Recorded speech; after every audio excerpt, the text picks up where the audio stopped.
All right, so another episode of Forged, where we have amazing people on the show and talk about kind of what forged their paths in life. Today we've got the legendary Steve Downs, Master Chief. Welcome to the show. Thank you, Jeremy. I appreciate that. Great to be here, man. So, I, for one, I know you and you. Yeah, man. Halo, huge part of our growing yeah. up and just in playing Halo, and obviously Master Chief is the guy, in the series. Kind of tell us how did that start, right? Well, it was, I do a lot of voiceover over the years, and it's funny because the biggest voiceover of my career was one, A, I didn't audition for, and B, really knew nothing about going in. Yeah. Bungie used to be based in Chicago, where I'm at, and I was doing a radio show, and Marty O'Donnell, who cast all the voices and wrote the music for Halo 1, 2, and 3, Yeah. called me one day and just said, he actually called me about another game, a small little PC game that they were doing, and they asked me if I would do a small role in it. And I said, yeah, and we did that. And then a year later, he called back and said, well, we have this other game. Would you be interested in doing the main character? And I was like, sure. And came down and did it. And 16, 17 years later, here we are with Wow. an unbelievable story. But it was really I never auditioned for the role. I came in, he told me what he wanted, we did it.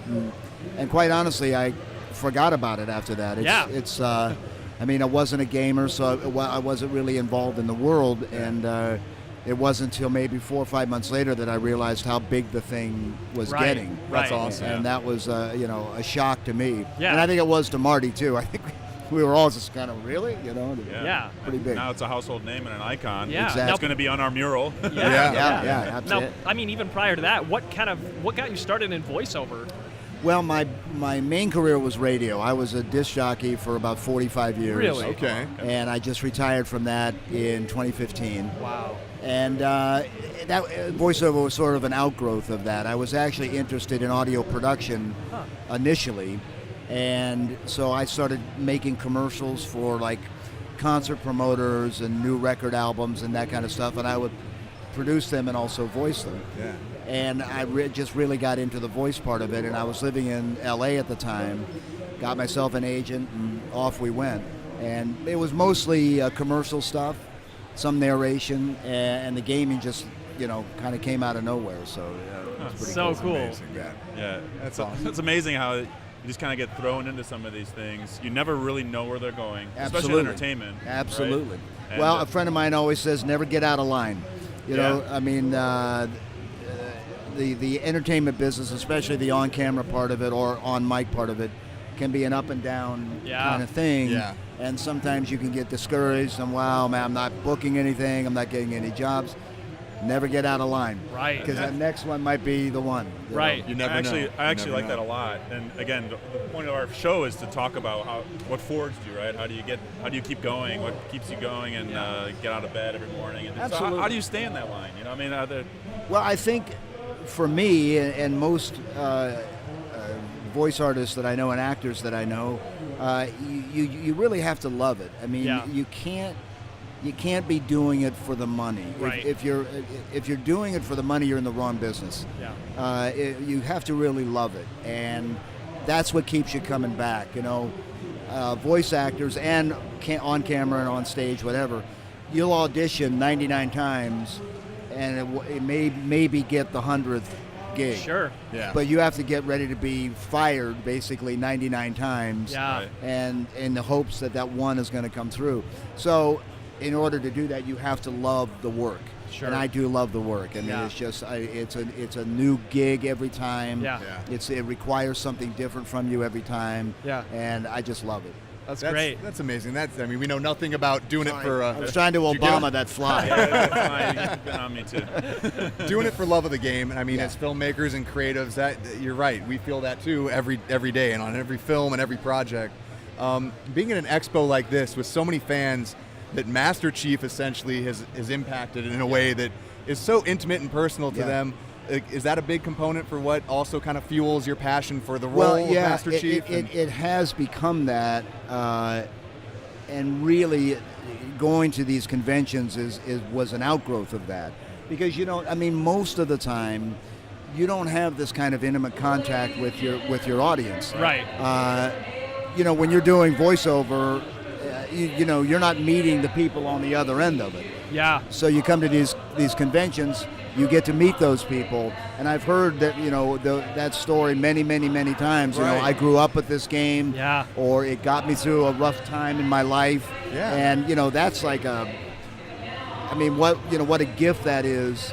Yeah. As an actor, to know that you had some small impact on their lives it does make it really even that much more worthwhile. That's awesome. Yeah. That's awesome. Now, how similar, I guess, what did you have to change or adjust to be Master Chief?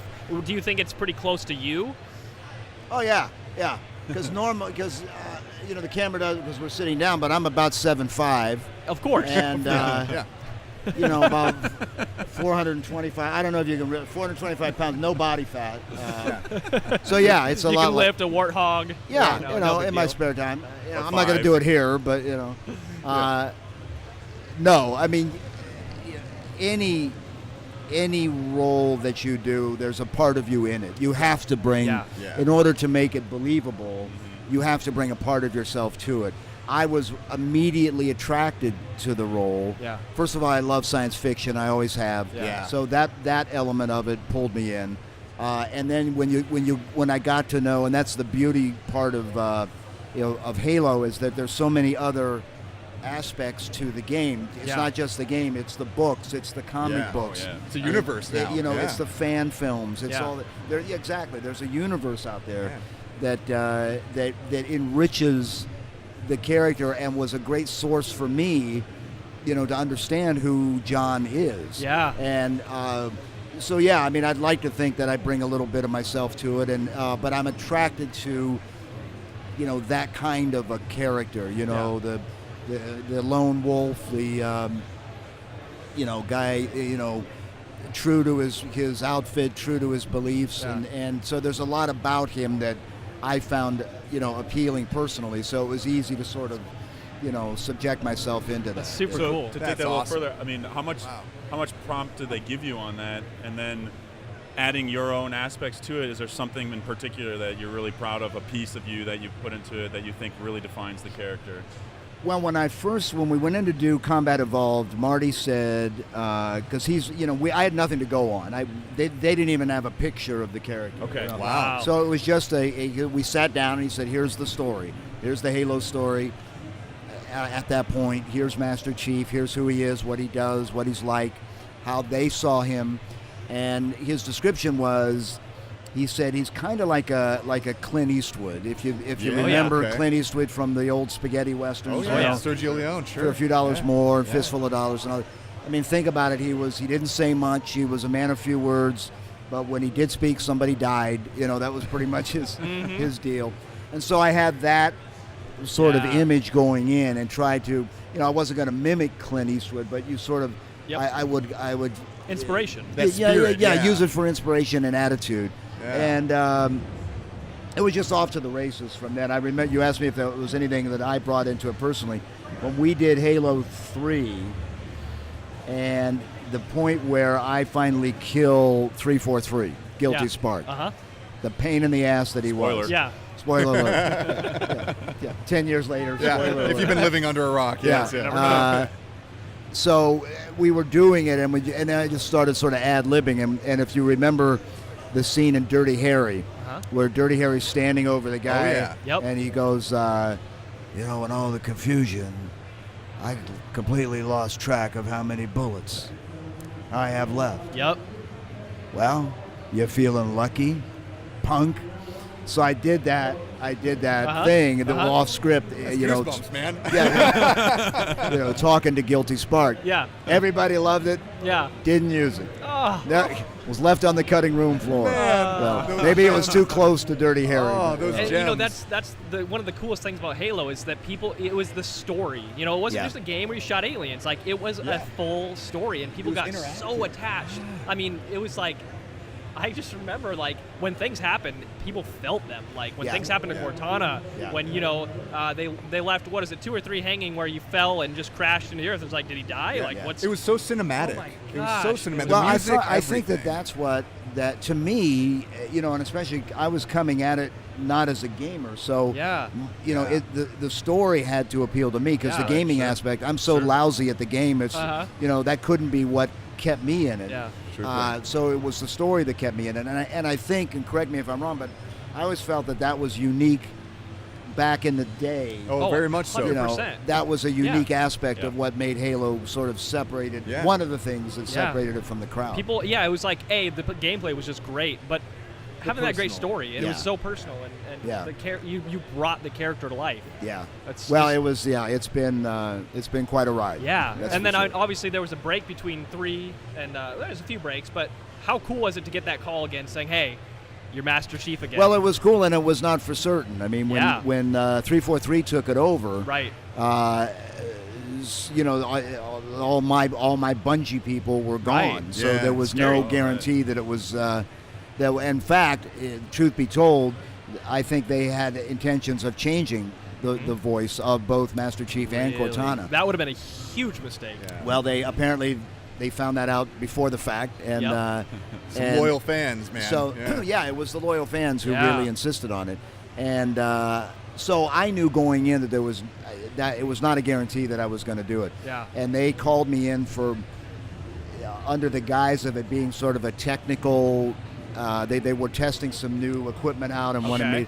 But what it really was an audition, Uh-huh. and part of the reason was because they were going to go so much deeper Wow. with Master Chief, character-wise and emotionally. They wanted to see if I was up to the task. If you had that Yeah. range. Yeah, and I knew that, even though we never had any I knew what was happening. Yeah. So I just, I remember very clearly going in and doing that audition, Wow. and just laying it all out there, and thought, well, it's either going to fly or it ain't. You know? Unfortunately, it did. So Amazing. and that ended up being that's still my favorite game. Because of that, because Yeah. of what Yeah. we, Jen Taylor and I got to work together for the first time, and which. Instead of just being, they do theirs and you do Yeah, yours. yeah, and they and make that was always the way. Jen and I never even met until shortly before Halo 4 was the first time we actually and met. it's so crazy because the chemistry in the game is just Yeah. there. I always wondered Well, about she's that. great, and That's she's fantastic. a tremendous actor, and we've Yeah. become good friends, and we've done some conventions together, and it just that was the highlight, really. It's incredible. And there's another Halo game on the Is there? horizon. There sure is. I've heard some Wait a minute. rumors. Yeah. Is there anything you So- can tell us about that, or is that kind of top secret right now? Well, I'll be absolutely honest with you. I can't tell you anything because I don't know anything. Very Right. good. Okay. I will tell you. All I can tell you is that they're taking a little bit longer Sure. with this game, obviously, because if it was like it has been, it would be out this year. Right. And I'm pretty sure that's not happening. Right. So one of the last elements in producing a video game is the voice. Yeah. Most of the other heavy lifting is done Yep. by the time they bring the voice actors in, so we're always the last to know. Okay. And it's always, I'm on a need-to-know basis, and right now I don't need to know, apparently. Yeah, yeah. So hopefully it'll be soon, but Cool. I really, I'm not really keeping anything from you because I don't. Sure, sure. I think that's the way they like it. If he doesn't know anything, he can't say exactly, anything. Yeah. exactly. Keeping it confidential. Well, like you God. said, don't get out of line. That's Yeah. a great piece of wisdom Yeah, I for love up it. and coming I love that. voiceover artists Yeah. or anyone who's looking to get into any creative industry. Absolutely. Are there any other takeaways you'd offer to those who are kind of just dipping their toes in, just starting to explore their creative path? Any other words of wisdom for them? Well, it doesn't come naturally. People talk about, like in the voice acting thing, people will talk about, oh, you have a great voice for, Yeah. whatever. That's like that much of it, Yeah. especially these days. It has to do more with what comes out of your heart Yeah. than what comes out of your mouth. Right. And if you can't tap into this, Yeah. it doesn't matter what this sounds like. So it has to. It's a complete, all parts have all hands on deck. Right. And really, I think in any creative pursuit, again, going back to, you got to love it. You got to absolutely love it, because you are going to get rejected beyond belief, and you got to be able to power through that and work hard at it. I think for voice acting, I think actual acting classes are a real good thing to do, especially improv. Yeah. There are really good avenues to sort of hone your skills, and use your ears, listen to other people. When you're doing the game or even watching TV and the commercials or whatever, tune out the rest of it. Close your eyes, listen to the voice. What is it that appeals to you? That makes you attracted to that voice or that actor or whatever, and then see what you can do to tap into your own self to sort of bring that out. That's great. Amazing advice. Now, when you hear or when you watched Halo, the first time you played it, did it sound to you? Does it sound like you as Master Chief? Well, the first game, I had a bad cold. Oh, really? And so every time I hear it, I think, God, I had such a bad cold. And every game, when I go back and listen to it again, I always think of what I could have done better. Sure. There's, it's always that's an artist. It's never done. I could do that. I know I could do that better. But in the end, you have to rely on the people you're working with, the writers, the directors, the engineers. It takes a village, man. Yeah, it does. And trust their judgment. And I guess you can't argue with the results. So. Right. Absolutely. Yeah, exactly. So so you said you've retired now? I'm retired from full-time radio. Okay. Right. Okay. And so what's keeping you busy these days? Golf. Living the dream. Excuse me. I'm doing. I still do some promo work for radio, and I also do a syndicated radio show that goes all over the world called The Classics. It's a 2-hour weekly show. Called The Classics, and it's. I don't know if it's on here in Phoenix or not. I'm not sure, but it's all over the place, and it's a lot of fun. And voiceover, I'm a gun for hire, so it's cool. It's where can people find you at? SteveDownsVO.com is my website. I'm on Facebook and all the usual spots, on Twitter, and so I'm there. Fantastic. So, One last thing, can you give us a Master Chief line for the fans? Jeremy, Scott, Ben. This is Spartan 117. Finish this fight. Chief, out. Goosebumps. Thank you, Steve, so much. Thanks for Appreciate coming on the having show. Thanks for having me, man. It's It's been a lot of fun. It's an awesome thing you got going on. Good. Okay, thanks, you guys. Appreciate it.